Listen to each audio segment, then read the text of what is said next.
الله من الشيطان الرجيم.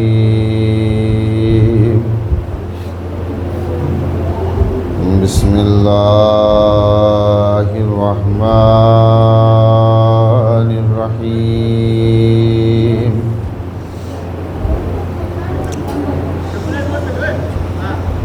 الحمد لله رب العالمين،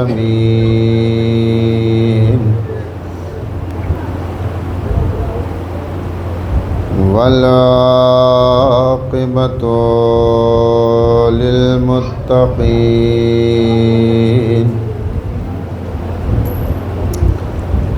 والصلاة والسلام والتحية والإكرام سر الله في كل موجود، نقطة دائرة الوجود،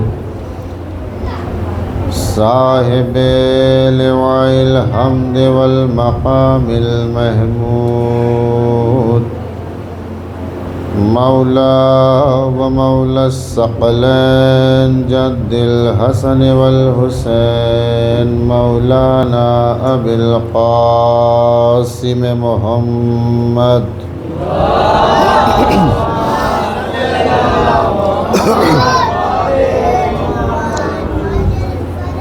وعلى أهل بيته الطيبين الطاهرين المعصومين المظلومين، ولعنة الله على أعدائهم أجمعين.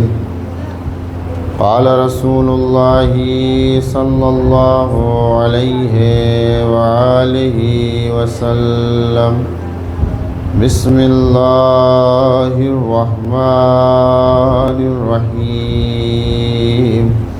حسین منی وأنا من الحسین. صلی اللہ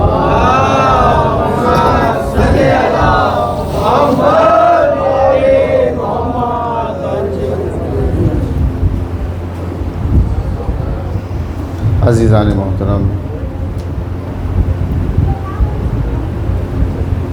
بزرگ سامعین کرام،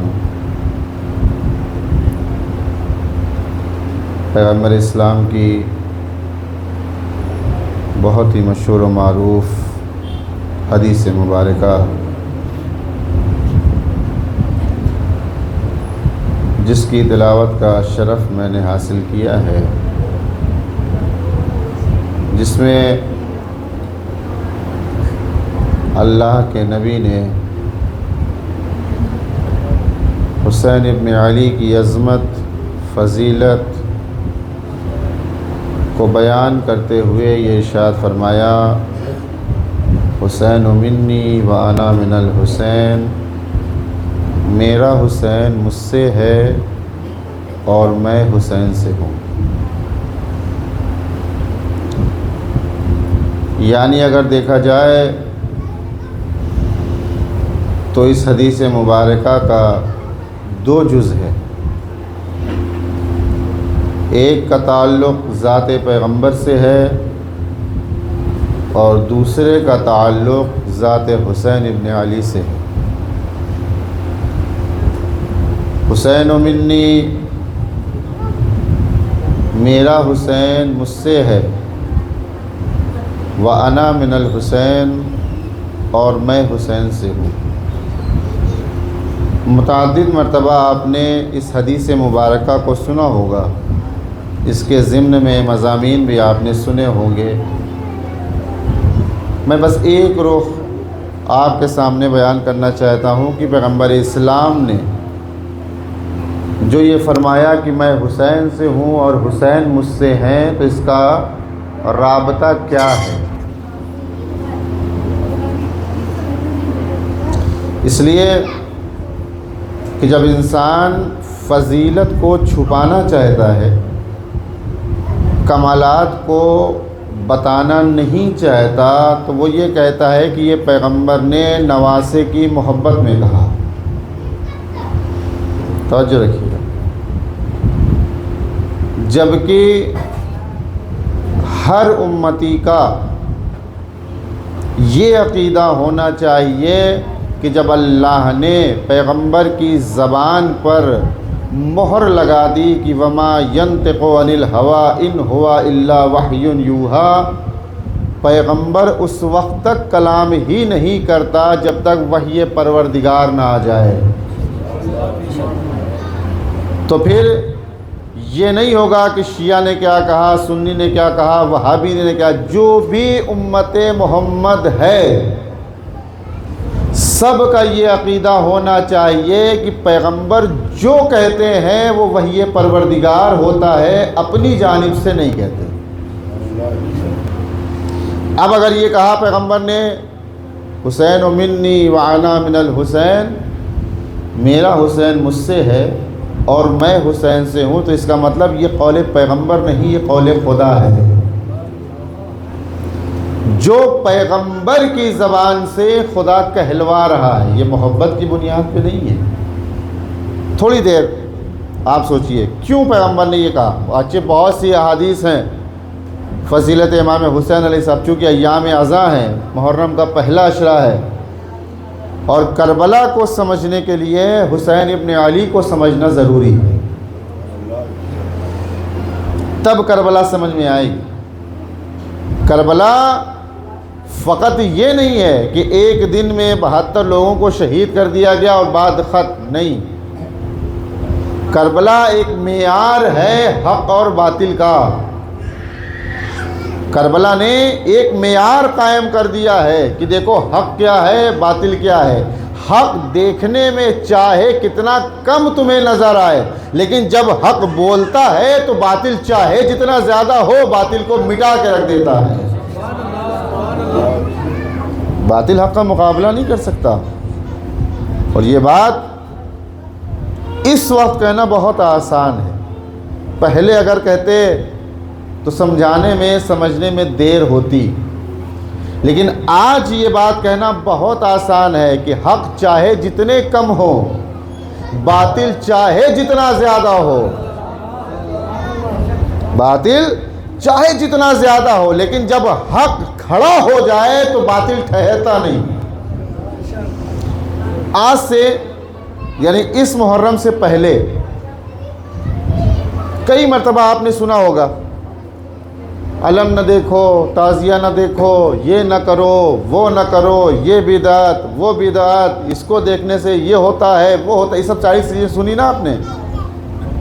لیکن اس سال 1448 ہجری قمری میں آپ کو اب کوئی چیز چھپانے کی ضرورت نہیں ہے، نہ چھپ کے ماتم کریے، نہ چھپ کے مجلس کریے، نہ چھپ کے جو ہے جلوس نکالیے، نہیں، آج علل اعلان کریے اور بتائیے ہم شیعہ حسین ابن علی ہیں، ہم شیعہ فاطمۃ الزہرا ہیں، ہم شیعان حیدر کرار ہیں۔ کیوں؟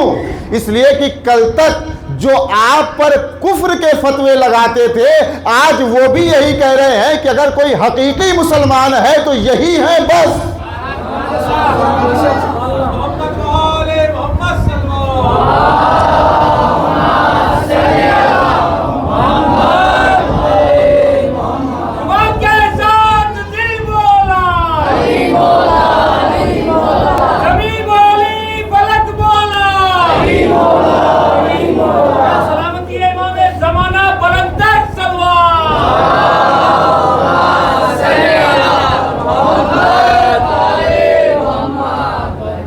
اب تو ساری دنیا نے دیکھ لیا، اب تو سب نے پہچان لیا کہ شیعان حیدر کرار ہوتے کیسے۔ یہ اس امام کے ماننے والے ہیں جس نے اپنی پوری زندگی میں کبھی میدان سے فرار اختیار نہیں کیا، جیسا بھی میدان۔ حد یہ ہے کہ جب فضا میں آواز گونجنے لگی ماتا محمد محمد مار دیے گئے تو دو طرح کے فعل نظر آئے جنگ احد میں۔ تاریخ آپ کے پیش نظر ہے، میں ادھر جانا نہیں چاہتا، صاحبان فہم ہے بس اشارہ۔ جیسے ہی فضا میں آواز گونجی ماتا محمد محمد مار دیے گئے، دو نظریے سامنے آئے. ایک وہ جنہوں نے اس آواز کو سنتے ہی فرار اختیار کیا, اور تاریخ نے یہ لکھا ہے کہ پورے احد سے مدینے تک انہوں نے ایک مرتبہ مڑ کے نہیں دیکھا. ڈائریکٹ جا کے کہاں رکے؟ مدینے میں. اور ایک وہ ہے کہ جس نے جب یہ آواز سنی تو فرار نہیں اختیار کیا. کبھی میسرہ پہ حملہ کرتا ہے, کبھی میمنہ پہ حملہ کرتا ہے, کبھی قلب لشکر پہ حملہ کرتا ہے. اور جب جنگ ختم ہو گئی تو پیغمبر نے دونوں سے کہا یہ بتاؤ تم کیوں گئے, تم گئے کیوں نہیں؟ توجہ رکھیے گا کہ اللہ کے نبی کیا کرتے؟ جب فضا میں یہ آواز گونجی ماتا محمد محمد مار دیے گئے, تو ہم نے سوچا جب محمد نہیں تو پھر جینے کا کیا فائدہ؟ جب محمد نہیں تو پھر کیا فائدہ؟ سب کچھ تو ختم ہو گیا. محمد مار دیے گئے, ہم لڑ کے کیا کریں گے؟ اب لڑنے کا کیا فائدہ ہے؟ ہماری جنگ محمد کے لیے تھی, محمد ختم کر دیے گئے, ہمارے لڑنے کا کوئی فائدہ نہیں. یہی سوال علی ابن ابی طالب سے بھی کیا پیغمبر نے کہ جب تم نے فضا میں آواز سنی ماتا محمد تو تم کیوں نہیں گئے؟ تو کہا میں نے سوچا اگر مار دیا جاؤں گا تو جب محمد ہی نہیں ہے تو پھر جینے کا فائدہ کیا ہے؟ کیا فائدہ ہے؟ تو یہ ساری دنیا نے آج دیکھ لیا حق والے کون ہیں, باطل کون. باطل خود نمائی تو کرتا ہے, اپنے آپ کو بڑا تو دکھاتا ہے, خود کو سپر پاور تو کہتا ہے, لیکن وہ بھول جاتا ہے کہ ساری طاقت رکھنے کے باوجود ایک طاقت ایسی ہے جو تیرے پاس نہیں. اسلحے ہیں, فوج ہے, ساری چیزیں جو آپ آج سوشل میڈیا میں دیکھ رہے ہیں سب کچھ ہے باطل کے پاس, بس ایک چیز نہیں ہے. اور حق کے پاس کچھ نہ ہو وہ ہے, حق کے پاس کچھ نہ ہو مگر وہ طاقت ہے. وہ ہے کیا؟ قرآن آواز دیتا ہے وَمَن يَتَوَكَّلْ عَلَى اللَّهِ فَهُوَ حَسْبُهُ, جسے اللہ کی ذات میں بھروسہ ہو اس کے لیے اللہ کافی ہے. جسے خدا کی ذات پہ بھروسہ ہو اس کے لیے اللہ کافی ہے. اب باطل اپنی طاقت پر ناز کرے, حق خدا کی طاقت پہ ناز کرتا ہے. خدا نے کہا گھبراؤ نہیں, ہم تمہیں مثالیں دیتے چلے جائیں گے. ایک باطل وہ بھی تھا جو ہاتھیوں میں سوار ہو کے آیا, بہت طاقت پہ ناز تھا, لیکن جب حق کی آواز اٹھی تو ایک چھوٹا سا پرندہ تھا, اس کے پنجے میں چھوٹی چھوٹی کنکریاں دے کے بتایا جب خدا کی طاقت آتی ہے تو کوئی طاقت کام نہیں آتی. صلوات پڑھے محمد وآل محمد.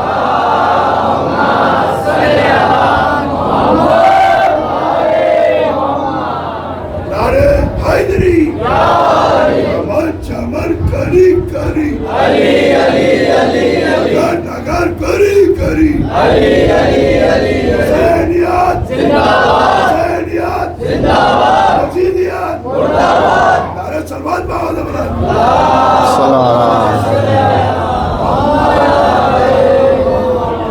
تو یہ ذات, یہ مہینہ جس شخصیت سے منسوب ہے کہ معمولی شخصیت نہیں ہے. سرکار سید الشہداء حسین ابن علی, یہ کربلا, یہ محرم, یہ ہماری حیات کا ضامن ہے. میں نے اکثر اس جملے کو کہا ہے کہ ہمیں اس بات پہ فخر ہونا چاہیے, سجدہ شکر کرنا چاہیے کہ اللہ نے ہمیں حسین کا عزادار بنایا. سب کی قسمت میں نہیں ہے یہ. اور عزادار کی اہمیت کیا ہے, کتنی روایتیں نقل ہوئی ہیں کہ اگر غم حسین میں آنکھوں سے ایک قطرہ آنسو گر جائے, بعض روایتیں کہتی ہیں اگر مکھی کے پر کے برابر بھی اگر آنکھوں سے آنسو گر جائے وجبت لہ الجنہ, اس پہ جنت واجب. لیکن حسین ابن علی کی معرفت کے ساتھ ہمیں یہ پتہ ہونا چاہیے کہ حسین ابن علی کون ہیں. ہمیں یہ پتہ ہونا چاہیے کہ حسین ابن علی نے کربلا میں کیا کیا. کربلا صرف شہادت کے لیے نہیں ہے کہ ہم نے بس ایک رخ کو دیکھا کہ کربلا میں 72 آئے شہید ہو کے چلے گئے. نہیں, کربلا جس رخ سے جس نے کربلا کو دیکھا اس کے لیے کربلا مکمل ہے. چاہے وہ شاعر ہو، چاہے وہ ادیب ہو، چاہے وہ مہندس ہو، چاہے وہ مولوی ہو، چاہے وہ ایک عام آدمی ہو۔ کربلا کوئی معمولی جگہ نہیں ہے۔ اور جب شخصیت اتنی بڑی ہو تو پیغمبر نے کہا نا ان الحسین مصباح الہدی وسفینۃ النجات، حسین ہدایت کے چراغ ہیں، نجات کی کشتی ہیں۔ آپ سوچئے کشتی کا مطلب کیا ہوا؟ کشتی کا مطلب یہی نا کہ کشتی کے چلنے کے لیے پانی کی ضرورت ہے۔ اگر پانی ہوگا تب کشتی چلے گی۔ اب دریا ہو، سمندر ہو، تالاب ہو، کچھ بھی ہو، جب تک پانی نہیں ہوگا تب تک کشتی نہیں چل سکتی۔ اب حسین ابن علی کے کمال کو پہچانیے کہ حسین کی کشتی چلنے کے لیے نہ دریا کی ضرورت ہے، نہ سمندر کی ضرورت ہے، نہ تالاب کی ضرورت ہے۔ آنکھوں سے ایک قطرہ آنسو کا گر جائے کشتی نجات چلنے لگتی ہے۔ اس کشتی کے لیے تالاب کی ضرورت نہیں، اس کشتی کے لیے ندی کی ضرورت نہیں، آنکھوں کا ایک قطرہ اگر گر جائے تو حسین کی کشتی رواں دواں ہے۔ اب یہ تمہارا کمال ہے، اب یہ تمہارا ظرف ہے کہ تمہارا ظرف ایسا ہو کہ تم کشتی حسین میں سوار ہو جاؤ۔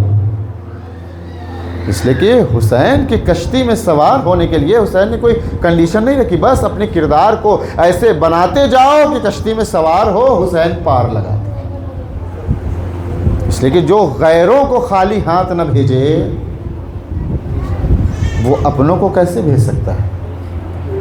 اب آپ سوچیں، حسین منی وانا من الحسین، میرا حسین مجھ سے ہے اور میں حسین سے۔ دو رخ ہیں اس جملے کے، پیغمبر حسین سے ہیں یہ مہم ہے، حسین پیغمبر سے ہیں یہ تو عام سی بات ہے، ہر نواسہ اپنے نانے سے ہوتا ہے۔ لیکن پیغمبر نے یہ جملہ کہا کیوں؟ تھوڑی دیر آپ کی توجہ چاہتا ہوں۔ پیغمبر ہیں کون؟ جن کے بارے میں خدا نے کیا اعلان کیا کہ اے پیغمبر اگر آپ کو خلق نہ کرنا ہوتا تو میں اس کائنات کو نہ بناتا۔ چاند، سورج، ستارے، درخت، یہ جتنی تصورات میں ہماری چیزیں آ سکتی ہیں یہ سب صدقہ ہے ذات محمد کا۔ اگر ذات محمد خدا کے پیش نظر نہ ہوتی تو پھر خدا کسی چیز کو پیدا نہ کرتا۔ سب سے پہلے اول ما خلق اللہ نوری، اللہ نے سب سے پہلے محمد کے نور کو بنایا، ہے نا حدیث؟ اب ایک سوال ہے آپ سے، جب سب سے پہلے نور بنایا تو سب سے آخر میں کیوں بھیجا؟ اول ما خلق اللہ نوری حدیث ہے نا، اللہ نے سب سے پہلے محمد کے نور کو بنایا، تو جب سب سے پہلے بنایا تھا تو آخر میں کیوں بھیجا؟ سب سے پہلے بھیجنا چاہیے تھا نا۔ لیکن جب ہم نے انبیاء کی ترتیب دیکھی تو جناب آدم سے شروع ہوتی ہے، آدم، نوح، ابراہیم، عیسیٰ، یہ سارے انبیاء، بنایا سب سے پہلے، بھیجا سب سے آخر میں، کیوں؟ ایک مثال، یہ روشنی جو آپ نے لگائی ہے، بلب روشنی، جن لوگوں نے اس نور کو دیکھا ہے، خدا نہ کرے اتفاق سے لائٹ چلی جائے، اندھیرا ہو جائے گا، آپ کیا کریں گے؟ شمع کا انتظام کریں گے، شمع جلائیں گے۔ جیسے ہی آپ نے شمع جلائی تو جتنے یہاں بیٹھے ہیں ہر آدمی یہی کہے گا اس نور کے آگے شمع کے نور کی حیثیت نہیں۔ توجہ رکھیے گا، سب سے پہلے بنایا، سب سے آخر میں کیوں بھیجا؟ جس نے اس نور کو دیکھا ہے پہلے، جب وہ شمع کے نور کو دیکھے گا تو کہے گا نہیں، اس نور کے آگے شمع کے نور کی کوئی حیثیت نہیں۔ اب آپ سوچئے، خداوند عالم نے پہلے آدم کو کیوں بھیجا، نوح کو کیوں بھیجا، ابراہیم کو کیوں بھیجا، عیسیٰ و موسیٰ کو کیوں بھیجا؟ کہا اس لیے کہ اگر پہلے محمد کو بھیج دیتا اور دنیا کمال محمد کو دیکھ لیتی، اب اس کے بعد جناب آدم کو بھیجتا تو ہر آدمی یہی کہتا آدم میں کیا کمال ہے، یہ تو محمد میں دیکھ چکے ہیں۔ کیوں آخر میں بھیجا؟ کب آدم کے اندر کمال کیا ہے یہ تو ہم محمد میں دیکھ چکے ہیں. نوح میں کمال کیا ہے یہ تو ہم محمد میں دیکھ چکے ہیں. ابراہیم میں کمال کیا ہے یہ تو ہم محمد میں دیکھ چکے ہیں. لہٰذا پہلے آدم کو بھیجا، پھر نوح کو بھیجا، پھر ابراہیم کو بھیجا، تاکہ تم انبیاء کے کمالات دیکھتے جاؤ. اس کے بعد آخر میں محمد کو بھیج کے بتایا جس نے آدم کے علم کو نہیں دیکھا وہ محمد کو دیکھ لے، جس نے نوح کے تقوی کو نہیں دیکھا وہ محمد کو دیکھ لے، جس نے ابراہیم کی خلت کو نہیں دیکھا وہ محمد کو دیکھ لے. سارے انبیاء کے کمالات کو جمع کرنے کے بعد ذات محمد کو بھیج کے بتایا جو انہیں نہ دیکھ پائے وہ ذات محمد کا دیدار کر لے. صلوات پڑھے محمد وآل محمد کا.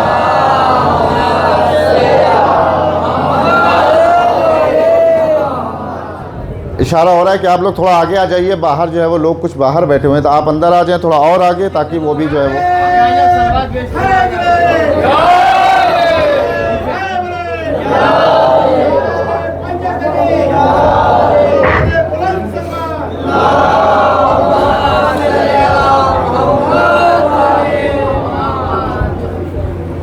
تو یہ ہے فلسفہ آخر میں بھیجنے کا. اگر پہلے ہی بھیج دیتا تو پھر آدم کے علم کا کیا فائدہ، نوح کے تقوی کا کیا فائدہ. اور صرف یہی نہیں بلکہ یہ ذات پیغمبر ہے جو روز محشر گواہی دے گی کہ آدم تم نے اپنا کام بخوبی کیا، نوح تم نے اپنا کام بخوبی کیا، ابراہیم تم نے اپنا کام بخوبی کیا. گویا 1,24,000 انبیاء کی گواہی اگر کسی کی ذات پر ٹکی ہے تو وہ ذات محمد ہے. اب اس کو اگر پلٹ دیں، یعنی اگر محمد گواہی نہ دیں تو اس کا مطلب پھر آدم کی محنت بیکار ہے. جناب آدم کوئی معمولی نبی نہیں ہے. وہ سارے تذکرے آپ کے سامنے ہیں، میں ادھر جانا نہیں چاہتا. اتنے باکمال ہیں کہ جنت میں ہے نا. وَلَا تَقْرَبَا هَٰذِهِ الشَّجَرَةَ، خدا نے کہا دیکھو اس پیڑ درخت کے قریب نہ جانا. چلے گئے، وہ ساری داستان زمین پر بھیج دیا گیا. ایک کیفیت لیکن ہے، توجہ رکھیے گا. جب زمین پر آنے لگے تو خدا نے کہا آدم جنت کی کوئی چیز جنت کے باہر نہیں جا سکتی. توجہ رکھیے گا. حسین و منی و انا من الحسین، میں آپ کو یہیں لے آؤں گا. آدم جا تو رہے ہو، ساری جنت کی چیزیں چھوڑ کے جاؤ. جنت کی چیز جنت کے باہر نہیں جا سکتی. حتیٰ لباس جنت بھی خدا نے آدم سے اتروا لیا. توجہ، لباس جنت بھی اللہ نے جناب آدم سے اتروا لیا کہ لباس جنت اتار کے جائیے. جنت کی کوئی چیز جنت کے باہر نہیں جا سکتی. اب میرا ایک سوال ہے ذات پروردگار سے، میرے معبود کیا یہ تیرا حتمی فیصلہ ہے، کیا یہ تیرا قانون ہے کہ جنت کی کوئی چیز جنت کے باہر نہیں جا سکتی؟ آدم کوئی معمولی شخصیت تو نہیں تھے، تیرے نبی ہیں، پہلے خلیفہ ہیں. تو نے ہی تو اعلان کیا ہے انی جاعل فی الارض خلیفہ، تو وہ آدم کی ہی شکل میں آئے ہیں. لیکن جب تو نے دنیا میں بھیجا تو لباس جنت اتروا کے بھیجا. تو کیا یہ تیرا حتمی فیصلہ ہے کہ جنت کی کوئی چیز جنت کے باہر نہیں جا سکتی؟ لیکن ہم نے ایک منظر دیکھا ہے کہ جب عید کے دن حسنین مچل گئے، مادر گرامی ہمارے لباس کہاں ہے؟ تو ماں نے کیا کہا؟ گھبراؤ نہیں، ابھی زرزی لے کر آتا ہوگا. خدا نے رضوان جنت سے کہا لباس لے کر جاؤ، لباس لے کر جاؤ. تو قانون تو تیرا یہ تھا کہ جنت کی چیز جنت سے باہر نہیں جائے گی، تو پھر لباس آیا کیوں؟ کہ یہی تو تمہیں سمجھانا ہے. قانون جنت کے باشندوں کے لیے ہوتا ہے، جنت کے مالکوں کے لیے نہیں ہوتا. صلوات پڑھے محمد وآل محمد پر.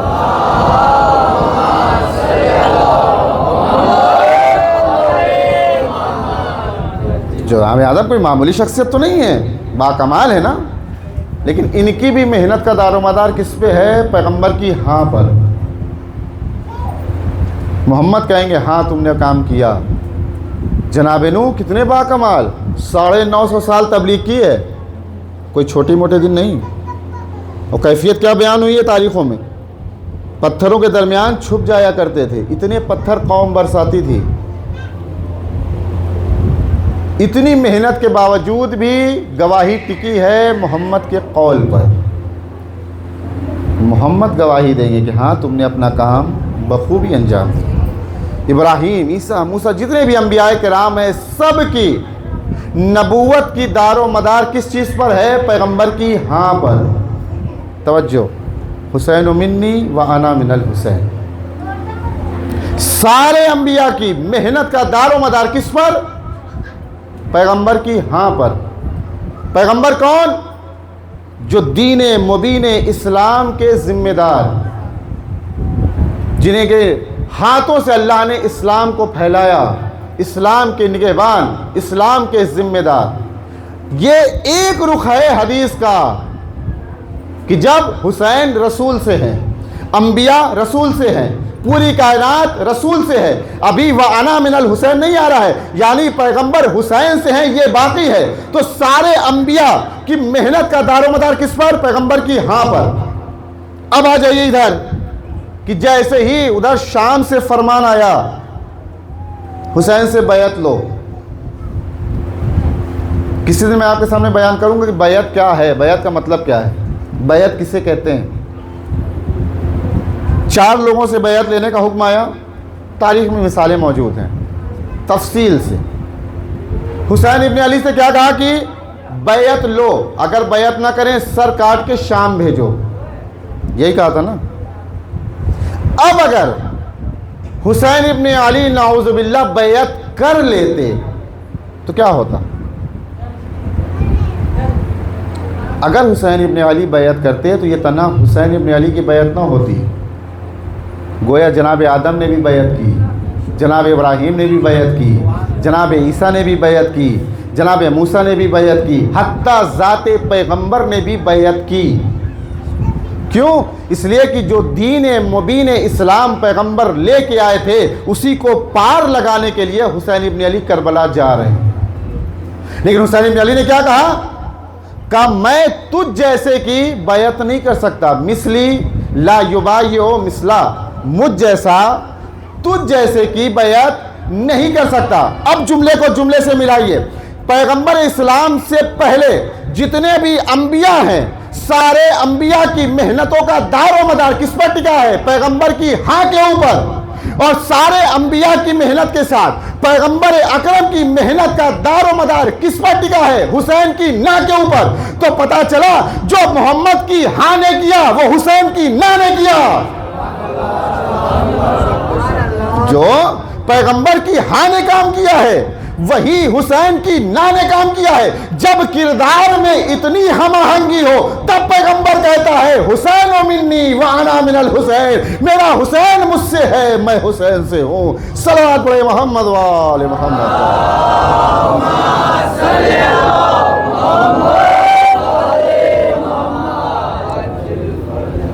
یہ ہے کردار شخصیت سرکار سید الشہداء. بیعت کا انکار نہیں کیا. یہ تنہا حسین ابن علی کا انکار نہیں ہے، یہ آدم کا بھی انکار ہے، نوح کا بھی انکار ہے، ابراہیم کا بھی انکار ہے، موسیٰ اور عیسیٰ کا بھی انکار ہے. اور یہ کوئی چھوٹے موٹے انبیاء نہیں ہیں. جناب ابراہیم کے بارے میں اگر آپ دیکھیں تو ایک ہی نبی ہیں جن میں کتنے کمالات. خلیل خدا بھی ہیں، انی جاعلک للناس اماما، لوگوں کا امام بھی بنا دیا، خلیل خدا بھی بنا دیا، رسول بھی ہیں، سب کچھ، حبیب خدا بھی ہیں. اتنے باکمال نبی کی نبوت اور محنت کس پہ ٹکی ہے؟ حسین کی نا کے اوپر. مثلی لا یبایع. کون ہے ابراہیم؟ جو ایسے سخت حالات میں آپ سوچیں اگر ہمارے اوپر جان کا خطرہ ہو تو ہم کیا کریں گے؟ اگر فرض کریے میرے اوپر جان کا خطرہ ہو اور کوئی سامنے سے میری مدد کرنا چاہتا ہو تو میں کیا کہوں گا؟ ایک نیچرل سی بات ہے، ہر آدمی مدد کرنے والے کا ہاتھ پکڑے گا نا کہ اس مشکل وقت میں اس نے میری مدد کے لیے ہاتھ بڑھایا. یہ فطرت کا تقاضا ہے.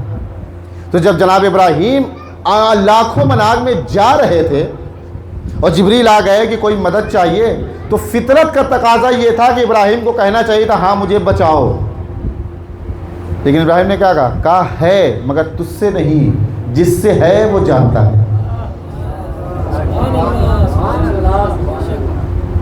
ہے مدد کی ضرورت، لیکن تجھ سے نہیں ہے، جس سے ہے وہ جانتا ہے۔ یعنی سوچیں، جب انسان کا اعتقاد خدا کی ذات پر اتنا ہو تو پھر خدا یہ نہیں دیکھتا کہ آگ کتنی ہے،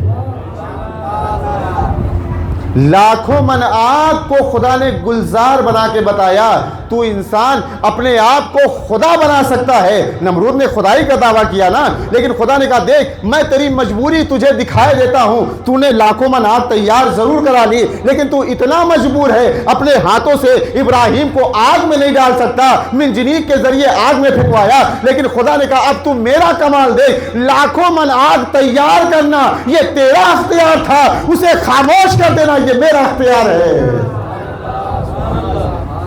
اتنا کمال، خاموش کر کے بتایا تو خدا کے کمال کو نہیں جان سکتا۔ یزید بھی یہی سوچ رہا تھا نا، صحرائے کربلا میں حسین کو مار دیں گے، قتل کر دیں گے، حسین ختم ہو جائیں گے، کون ہے حسین کا ساتھ دینے والا، یہ بات کربلا میں دفن ہو جائے گی۔ یہ سوچ کے اس نے اپنے اختیار کو دکھانا شروع کیا۔ اگر یہ کہا جائے کہ 28 رجب کو حسین ابن علی نے مدینہ چھوڑا، چلیے مان لیتے ہیں یزید کا اختیار تھا۔ 2 محرم کو سرزمین کربلا پہ آئے، چلیے یزید کا اختیار ہے۔ 7 محرم سے پانی بند کر دیا گیا، یہ بھی یزید کا اختیار ہے۔ روز عاشور سر و تن میں جدائی ہو گئی، یہ بھی یزید کا اختیار ہے۔ لیکن جب سر و تن میں جدائی ہو گئی، اب یزید کا اختیار ختم ہوا، اب حسین کا اختیار شروع ہوا۔ کمال پہچانے، کہا پہچانو میرے کمال کو، کہا تیرا کمال یہ تھا، تیرا اختیار یہ ہے کہ تیرے ہاتھ میں میرے سر و تن میں جدائی کرنا لکھا ہے، تو نے سر و تن میں جدائی کر دی، لیکن حسین نے کہا اب تو میرا کمال دے۔ جیسے ہی نوکے نیزہ پہ امام حسین کے سر کو بلند کیا، حسین نے قرآن کی تلاوت کر کے بتایا وہ تیرا اختیار تھا، یہ میرا اختیار ہے۔ یہ ہے کمال، اس ذات کا نام ہے حسین ابن علی، اس ذات کا نام ہے سرکار سید الشہداء، جس کی یاد، جس کا غم ہم اس ایام اعظم میں منانے بیٹھے ہیں۔ مولا یہ آپ کے چاہنے والے، یہ آپ کے عزادار، یہ آپ کے ماتمدار۔ کل آپ نے محرم کا چاند دیکھا، سب نے محرم کا چاند دیکھا، اس چاند کو زینب نے بھی دیکھا ہوگا، اس چاند کو ام کلثوم نے بھی دیکھا۔ اللہ اکبر، سوچیں سب سے زیادہ اگر کوئی اس غم کا مستحق ہے تو ہمارے امام کی ذات ہے۔ ہم نے کربلا دیکھی نہیں، سنا ہے۔ ہم نے علی اکبر کے سینے میں برچھی لگتے نہیں دیکھا، ہم نے عباس کے بازو قلم ہوتے ہوئے نہیں دیکھے، ہم نے 6 مہینے کے ننھے مجاہد کے ننھے سے گلے پر حرملہ کے 6 شعبے تیر کو لگتے نہیں دیکھا، لیکن ہمارے وقت کے امام نے یہ سامنے یہ ساری چیزیں ہیں۔ آئیے ہم پرسہ دیتے ہیں میرے مولا، اے میرے آقا، آپ کی خدمت میں آپ کے جد کا پرسہ پیش کرتے ہیں۔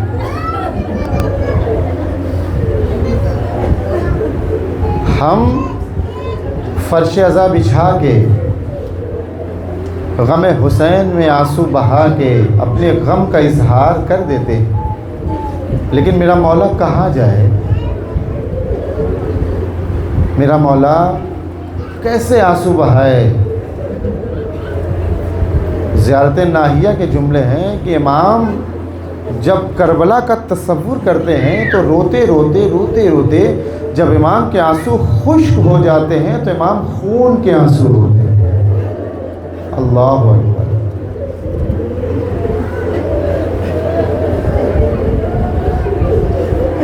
وقت کا امام اور خون کے آنسو۔ زیارت ناہیہ کبھی پڑھیں آپ، کیا جملے، السلام علی الشیب الخضیب، ہمارا سلام ہو ان ڈھاڑیوں پر جنہیں خون سے رنگین کیا گیا، السلام علی الراس المرفوع، ہمارا سلام ان سروں پر ہو جنہیں نوک نیزہ پہ بلند کیا گیا، السلام علی الصبر المقروع بالقضیب، ہمارا سلام ان دندان مبارک پر ہو جنہیں چھڑی سے بے ادبی کی گئی۔ اللہ،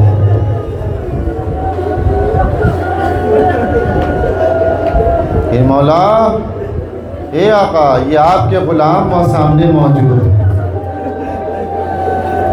یہ آپ کے جد کے عزادار آپ کے سامنے موجود ہیں۔ آپ کی دادی نے، آپ کی جدہ نے یہی کہا تھا، بابا جب کوئی نہ ہوگا تو میرے حسین پہ کون روئے گا؟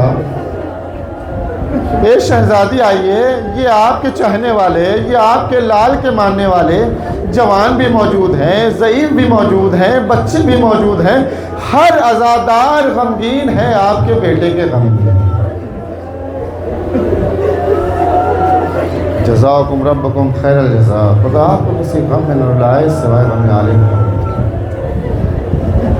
وقت کا امام خون کے آنسو رو رہا ہے۔ ایک سائل نے سوال کیا، مولا یہ بتائیے کربلا کی وہ کون سی مصیبت ہے جس نے آپ کو خون کے آنسو رلائے؟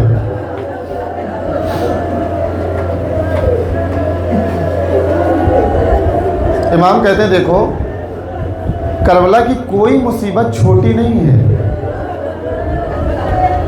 تمہیں کیا لگتا ہے ایک ضعیف باپ کے سامنے اگر کلیل جوان ایڑیاں رگڑ رہا ہو تو کیا یہ کوئی معمولی بات ہے؟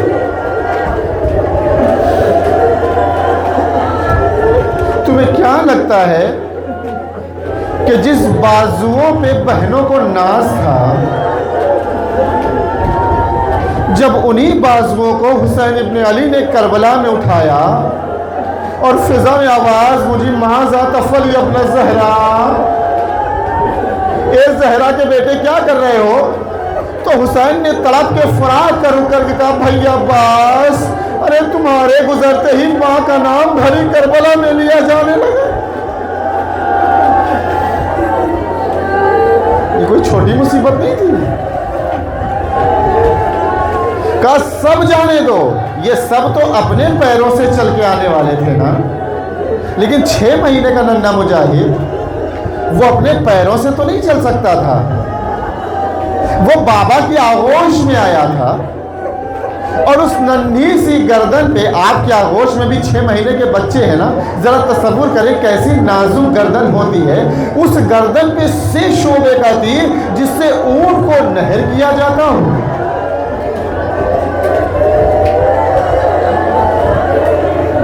امام کہتے ہیں چھوٹی مصیبت نہیں ہے، لیکن ان سب کے علاوہ ایک مصیبت ایسی ہے جس نے مجھے خون کے آنسو رلایا۔ اے آقا، اے مولا، وہ کون سی مصیبت ہے؟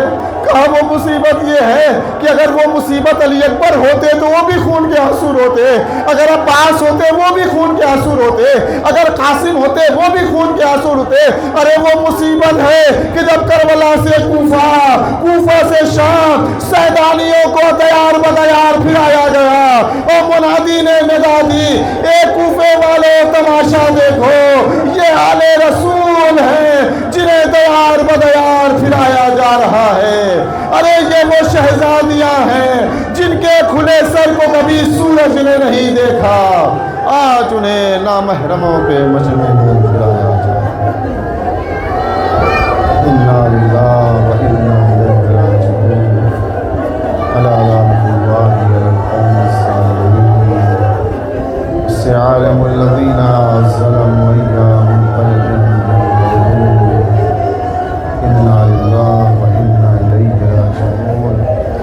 ربنا لا تزغ قلوبنا بعد إذ هديتنا وهب لنا من لدنك رحمة إنك أنت الوهاب. ماتم حسین.